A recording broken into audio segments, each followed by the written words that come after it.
cosas vivas.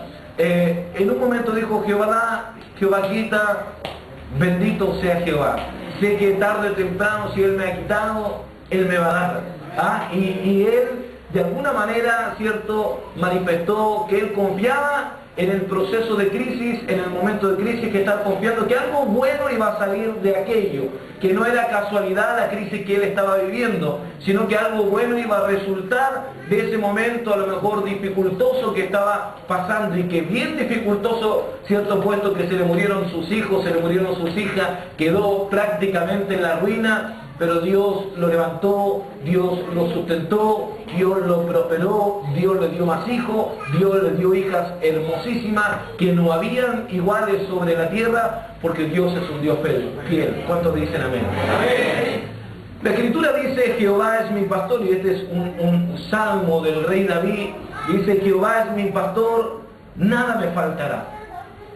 Cuando el hombre declara que Dios es su pastor, y no solamente lo declara, porque lo hemos mencionado en algunas ocasiones, nosotros declaramos, ¿cierto?, a Dios, pero en realidad no seguimos su palabra. Cuando el hombre de Dios y la mujer de Dios declaran que Jehová es su pastor, están declarando que están sometidos, ¿cierto?, al pasto que Él le da, a la palabra. La oveja obedece la voz de su pastor, ¿cierto? Y la oveja come del pasto del rebaño de su pastor. Donde su pastor la lleva, la oveja va y come. Diga conmigo: la oveja come pasto. ¿De donde el pastor? Le pastorea. Es así. Cuando nosotros somos ovejas, ¿cierto?, y somos rebaño de nuestro Dios, cuando Jehová es nuestro pastor, Él nos pastorea. ¿Y con qué Él nos pastorea? ¿Con qué, cierto? ¿Cuáles son sus pastos? La palabra. La palabra de Dios es el alimento, ¿cierto?, con el cual viven, se sustentan las ovejas. Ahora estamos hablando espiritualmente, ¿cierto?, porque el sustento carnal material es un alimento, ¿cierto?, sólido. Pero la palabra es espiritual, la palabra es palabra de vida para las ovejas, ¿cierto?, que son pastoreadas por este Dios maravilloso. El salmista David, ¿cierto?, Job y muchos otros creyeron y se sujetaron, ¿cierto?, al pastor de pastores, al rey de reyes. Creyeron en los pastos que habían recibido de él, en las promesas, ¿cierto? Eran temerosos de Dios, porque parte de los pastos, ¿cierto?, que ellos algún momento comieron, dijeron: dura cosa caer en las manos de un Dios vivo. No puedes andar, ¿cierto?, por ahí, por el camino ancho, tienes que andar por el camino angosto.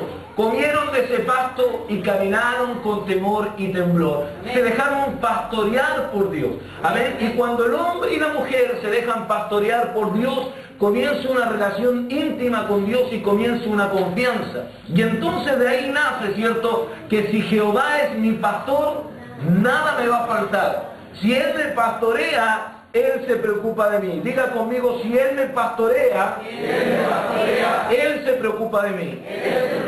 Yo me preocupo de otras cosas. Yo me preocupo de hacer lo que tengo que hacer, de cumplir lo que tengo que cumplir, de vivir la palabra. Pero Él se preocupa de sus ovejas.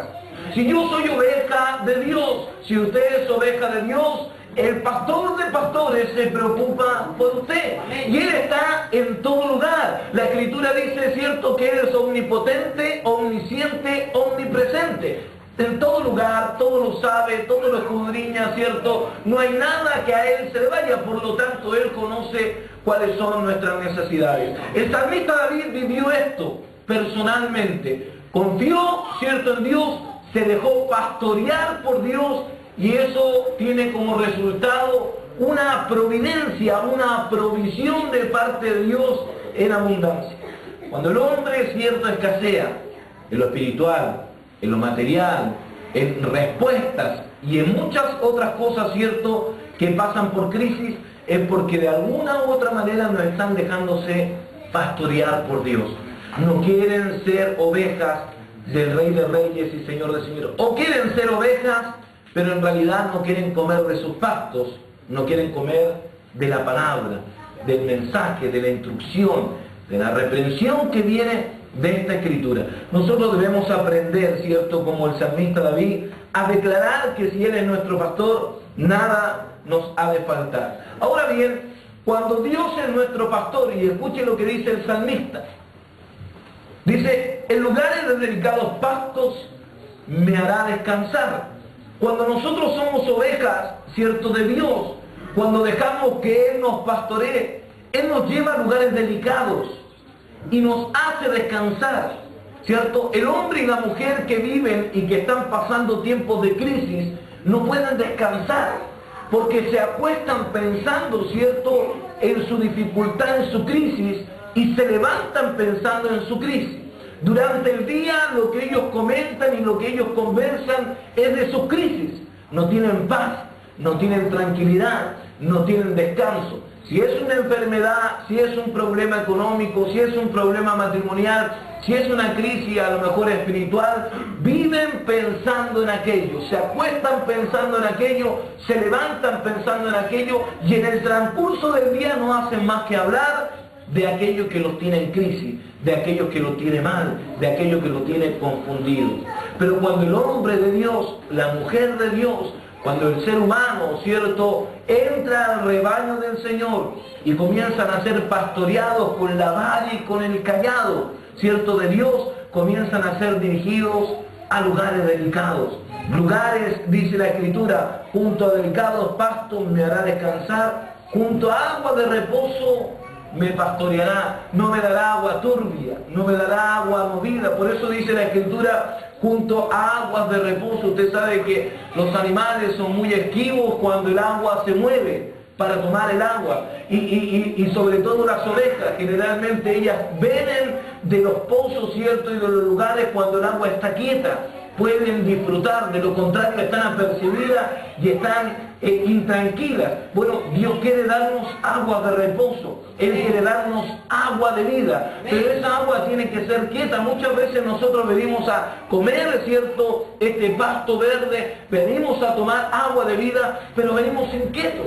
Realmente esta crisis que traemos, ¿cierto?, no nos deja captar bien la palabra, no nos deja, ¿cierto?, masticar bien el pasto. A rato, ¿cierto?, comimos la palabra, pero luego ya la estamos expulsando. Tomamos un poco de agua, pero no tomamos todo el agua que Él quiere darnos para saciar toda la sed que hay en nuestro interior. La Escritura dice que los sedientos y los hambrientos debemos venir a Él, y Él nos dará de comer, Él nos saciará el hambre y la sed de justicia. Pero cuando el hombre se deja pastorear por Dios, tiene pastos verdes donde puede descansar. Usted se ha imaginado en una pradera descansando en un pasto verde, ¿cierto?, en un bosque, y que haya, ¿cierto?, la naturaleza, no haya mayor ruido, sino que el ruido de las aves, y usted pueda, ¿cierto?, meditar y descansar plácidamente. Hoy no lo podemos hacer. Muchas veces no podemos dormir bien, no podemos, ¿cierto?, trabajar bien, no podemos estudiar, no podemos, ¿cierto?, leer la Escritura con tranquilidad, no podemos orar tranquilos. ¿Por qué? Porque muchas veces vivimos en crisis, pasamos tiempos de crisis. Hay tiempos de crisis, escuche esto, hay tiempos de crisis, pero los tiempos de crisis tienen que pasar. Los apóstoles vivieron un tiempo de crisis cuando estaban en medio del mar, ¿cierto?, después de la alimentación de los 5.000, del milagro, ¿cierto?, de la multiplicación de los panes y de los peces. Vivieron un momento de crisis cuando se estaba inundando, ¿cierto?, la barca, y cuando definitivamente ellos pensaban que ahí iban a perecer, pero apareció Jesús, ¿cierto? Apareció Cristo y dijo una palabra, hermano, que muchas veces tiene que repetirnos y tiene que mencionarnos: no tengáis miedo, soy yo. Amén. Y muchas veces en las crisis nosotros tenemos miedo, en las crisis muchas veces tenemos temor de qué es lo que va a suceder. ¿Iré a salir de esto? ¿Iré a salir de este problema? ¿Iré a salir de esta dificultad? Bueno, definitivamente, hermanos, sí, si nosotros confiamos en Él, si nosotros ponemos nuestra mirada en Él, si nosotros nos dejamos pastorear por Él, si Él nos toma de su mano y nosotros nos tomamos de la mano de Él, ¿cierto? En un comienzo, hermano, cuando comenzamos el culto, mencionó el hermano que coordinaba, muchas veces nosotros vemos, ¿cierto?, vemos externamente a las personas.